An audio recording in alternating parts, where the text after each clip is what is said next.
Vamos classificar então as formas de energia. As formas de energia, pessoal, pode ser, por exemplo, elétrica, né? Que é a energia cinética associada ao fluxo, né, de carga elétrica. Então, quando a gente fala, olha, nós temos que economizar energia elétrica, né? Ou nós temos que quantificar, né? Eu quero determinar a quantidade de energia elétrica consumida por um equipamento. O que nós estamos medindo, na verdade, é a energia cinética associada ao fluxo de carga, né? Que é o que a gente chama de corrente também, né? Então é a quantidade de elétrons que estão passando ali por uma unidade de tempo, né? Isso seria a carga elétrica, né? Então a energia elétrica está associada a isso, ao movimento dos elétrons, tá bom? Energia térmica, né, ou calor, ela vai ser ela vai ter uma relação com a energia cinética com o movimento molecular.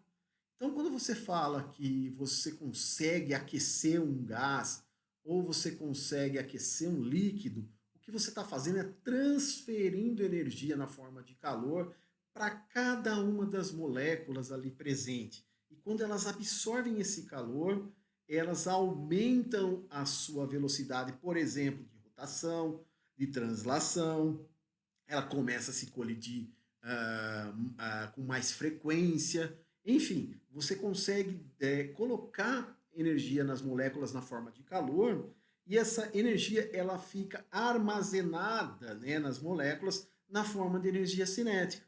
Então a gente pode dizer que a energia térmica está associada ao calor, que está associado então com a energia cinética das moléculas, né? A luz, olha só, a radiação, né? Ou energia radiante, a luz, né? A energia contida, por exemplo, nos fótons, energia contida na luz, ela está mais associada, pessoal, com a energia de transição de um átomo, tá? Mas ela também, a gente pode associar a uma forma de energia cinética também, ou seja, energia cinética associada a um certo tipo de transição. Vamos dar um exemplo? Se vocês lembrarem lá da aula de soluções que eu falei para vocês, a gente utilizava um indicador, a fenolftaleína. A fenolftaleína ela tem uma propriedade interessante quando ela estava na presença de uma solução ácida, né? Ela tinha essa passagem para a solução alcalina. Na solução alcalina, ela mudava de cor, ela ficava rósea. Por quê? Porque a luz, né, que chegava até ela era absorvida em partes, né? E aí você fala, bom, então quer dizer que eu tenho agora a fenolftaleína em meio básico. Lembram disso? Então, o que acontece é que as moléculas de fenolftaleína recebeu essa energia luminosa, tá certo? E aí você consegue observar o que? Os átomos saindo do estado de menor energia para um estado de maior energia. É óbvio que isso vai estar ligado também à quantidade de elétrons, ao tipo de átomo, ao tipo de ligação, né, que contém a molécula. Então, essa energia radiante, ela pode ser transferida, né, pessoal? Por exemplo, pode estar associada, então, a uma energia de transição dos átomos de um estado ao outro.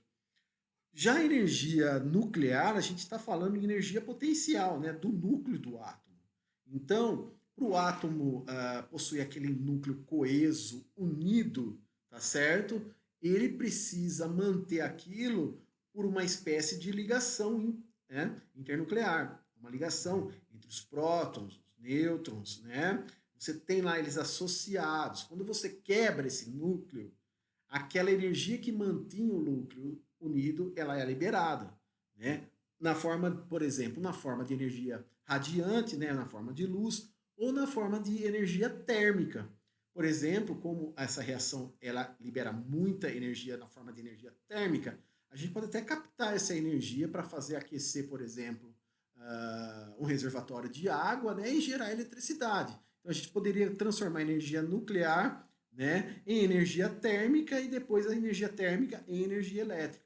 A gente está saindo aqui de uma energia potencial e indo até uma energia cinética. Olha que interessante, né? Lembre-se que a energia é a transformação. A gente vai pegando a transformação da energia e não medindo a energia em si, né? E a energia química, né, é também uma energia potencial que ela está associada à estrutura do átomo, como os átomos estão ligados, né? Está relativa à posição de uma determinada estrutura. Como assim a posição de uma determinada estrutura? Lembrem-se que os átomos eles estão ligados entre si, tá certo? Eles estão ligados por ligações químicas.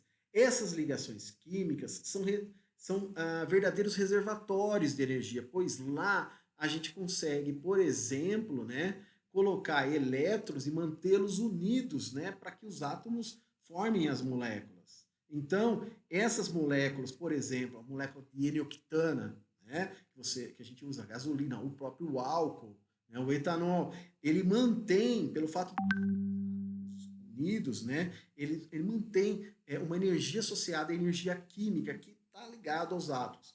E a posição?